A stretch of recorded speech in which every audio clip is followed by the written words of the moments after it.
Hey everyone, before we dive in, hit that subscribe button and stay tuned for more exciting content.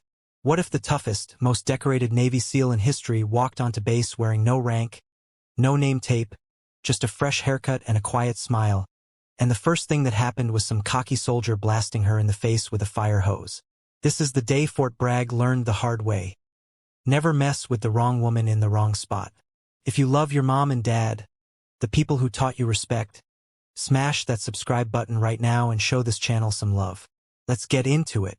The North Carolina sun was already brutal at 0630 when Private First Class Ryan Tex Callahan rolled his pickup into the parking lot of the Joint Special Operations Training Area at Fort Bragg.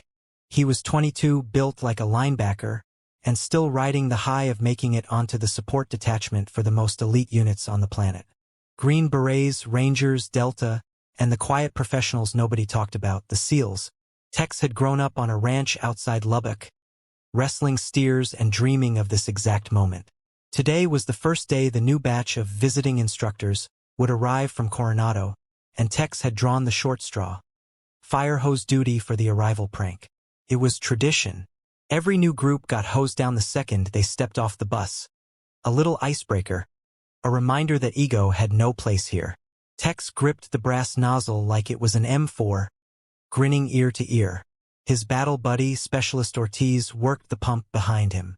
Across the asphalt, a couple dozen soldiers and a handful of Marines formed a loose gauntlet, phones already recording.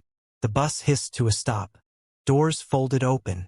First off were three absolute units, bearded giants in civvies with sea bags slung over shoulders like they weighed nothing. Tex gave them a pass. Veterans, obviously. Then came a couple younger guys, cocky swagger, perfect targets. He let them get clear too. Save the best for last. Then she stepped down. Short hair the color of wet sand. Skin tanned like she'd never left the beach. Maybe 5'6". Lean like a distance runner. No makeup, no jewelry, just black athletic shorts, a gray navy t-shirt, and a small rucksack. She looked 18, 19 tops. Tex's grin widened. Fresh meat. Probably some admin ensign or a public affairs officer they sent to observe. Perfect. Target acquired, he muttered. Ortiz cranked the pump. Tex squeezed. A white spear of water shot 50 feet and smashed the woman square in the chest. The impact knocked her backward 2 steps, soaked her instantly, plastered the t-shirt to her skin. The gauntlet erupted in laughter. Phones zoomed in. Tex kept the stream on her, sweeping side to side like he was suppressing a riot. She didn't scream, didn't curse, just closed her eyes, lifted her chin, and let it hit her full in the face. 30 seconds. 40. Tex was committed now. The louder the crowd got, the harder he blasted. Finally he eased off. Water dripped from her eyelashes. She opened her eyes, pale blue, almost gray, and looked straight at him. Not angry, not embarrassed, just measuring. The laughter died fast. One of the bearded giants from the bus took a single step forward, face like stone. You just made a mistake, son. Tex laughed it off. Relax, Senior Chief, it's tradition. She'll dry. The woman wiped her mouth with the back of her hand. Tradition, she repeated, voice low, soft, pure California. Cute. Then she started walking toward Tex, boots squelching, leaving wet prints on the asphalt. The crowd parted like the Red Sea. She stopped 5 feet away, looked him up and down the way a surgeon studies an X-ray. Name, she said. Private First Class Callahan, ma'am. He couldn't help the smirk. Callahan, she tasted the word. You always hose female officers? Callahan? Or am I special? That got a nervous chuckle from the peanut gallery. Tex felt the mood shift. Something was off. Before he could answer, a black Suburban with tinted windows screeched to a halt behind the bus. Out stepped a Navy captain in summer whites, cover tucked under his arm, face red as a tomato. He marched straight to the soaked woman and snapped a perfect salute. Admiral on deck, he bellowed. Every spine on the asphalt locked straight. Mouths fell open. The woman returned the salute casually, almost lazily. At ease, Captain, she said. Looks like I'm already at ease. Tex's world tilted sideways. The hose slipped from his numb fingers and clattered to the ground. Admiral. She was an admiral. 1 star, maybe 2? Hell, at this point she could have been Fleet Admiral and he wouldn't have been surprised. She turned those pale eyes back on him. Callahan, is it? He tried to speak. Nothing came out. Every morning at 0500, he reported to the track with the hose across his shoulders like a yoke. Admiral Reyes was already there, stretching, earbuds in, ignoring him completely. He'd run the 2 miles while she kept an easy 6-minute mile pace beside him, never breathing hard. Then she'd drop and knock out push-ups, pull-ups on the goalposts, flutter kicks until the sun came up. Tex stood over her with the nozzle, finger on the trigger, under strict orders from the terrified Major Griffin. Do not spray her unless she gives the word. She never did. Week 2, the real training started. Reyes took over the urban combat city, the shoot house, the kill house. She ran the scenarios herself, pistol in hand, moving like water. Half the operators couldn't keep up. She'd breach a room, pie the corner, double-tap 2 targets before the assaulters behind her even crossed the threshold. Tex was permanently attached to her detail now, punishment turned into gopher. Carry her range bag, refill her magazines, drag targets. He watched her coach Delta snipers on wind calls, correct Green Beret medics on tourniquet placement, chew out a Marine major for using the wrong breach charge, all with the same calm voice. One night in the 3rd week, after a 12-hour live fire, Tex was sweeping brass in the dark when he heard her voice behind him. Still think hazing builds character, Callahan? He turned. She was leaning against a concrete barrier, sipping water, hair still perfect even after a day of smoke and cordite. No, ma'am, he said quietly. Good. She studied him for a long moment. You know why I didn't end you that first day?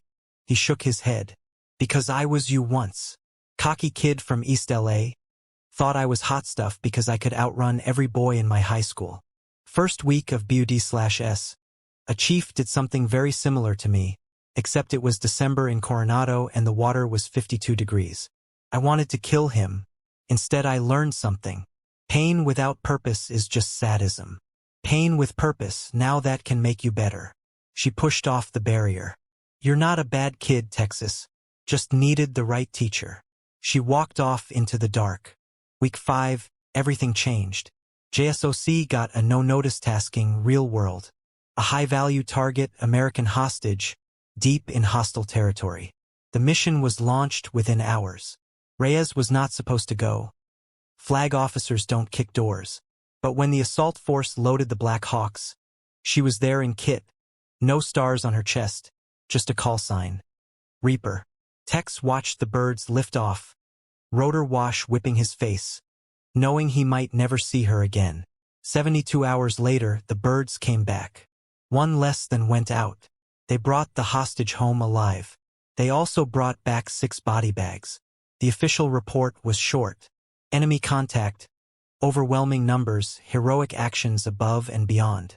6 American operators Kia. But the unofficial story spread like wildfire.